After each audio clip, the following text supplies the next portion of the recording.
First pints in central London last night. But if you don't think this looks like a place with COVID restrictions, you're not alone. Social distancing is meant to be enforced. So too is mask wearing.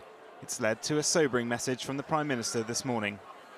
People need to understand that the success of the vaccine rollout is great, but it's not just the vaccine rollout that's causing the reduction in deaths and infection. Overwhelmingly, that's been delivered by the lockdown. Now, we need to continue to be cautious and be sensible as we roll forward with the vaccination programme.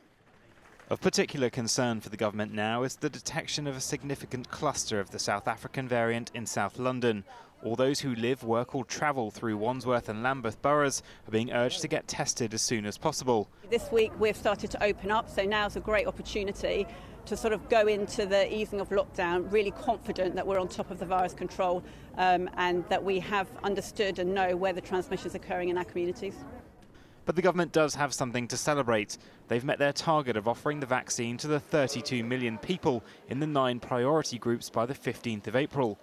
Today in England, they've started taking bookings for those 45 and over, as well as rolling out a third vaccine by Moderna. We in the UK have ordered around 17 million of the Moderna vaccine. We're getting the initial supplies through this month. That will build up over the months ahead. Now that we have 3 jabs, that means a further big milestone in the programme. Is easier to use than the Pfizer vaccine. It can be stored in a normal freezer, and that means that we can use it in many more sites across the country.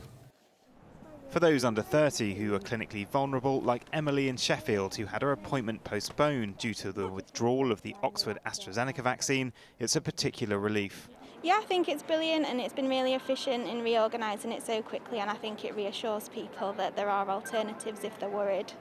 The government is still confident of offering all adults in the UK their first vaccine dose by the end of July, but their roadmap out of lockdown is dependent on us all continuing to stick to the rules to suppress the virus.